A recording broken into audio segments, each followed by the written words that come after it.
La Cour suprême américaine vient de faire exploser la stratégie commerciale de la Maison-Blanche. Et ce que ça change pour vos placements est énorme.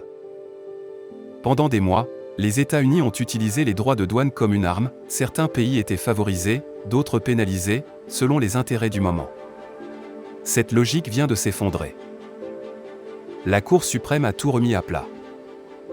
Résultat, un droit de douane unique, 10%, puis 15% pour tout le monde. Et là, tout bascule. On ne vend pas un produit de la même manière avec 50% de droits de douane qu'avec 15%.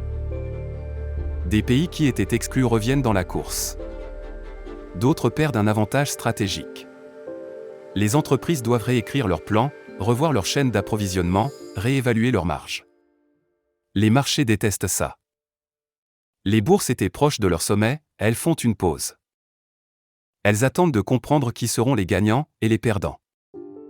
Pour la Chine, c'est une bonne nouvelle, ces entreprises, lourdement taxées, reviennent dans la compétition.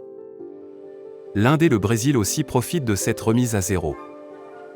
La plupart des pays émergents sont bien placés pour tirer leur épingle du jeu.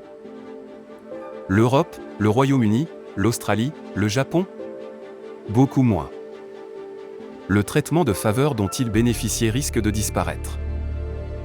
Leurs stratégies commerciales doivent être réécrites de zéro. Et aux États-Unis, l'incertitude est totale, les investissements promis par les partenaires seront-ils maintenus? Seront-ils rentables si la concurrence asiatique revient en force?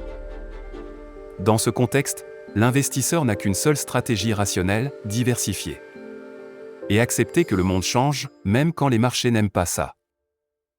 Quand les règles du commerce mondial sont réécrites, votre portefeuille doit l'être aussi.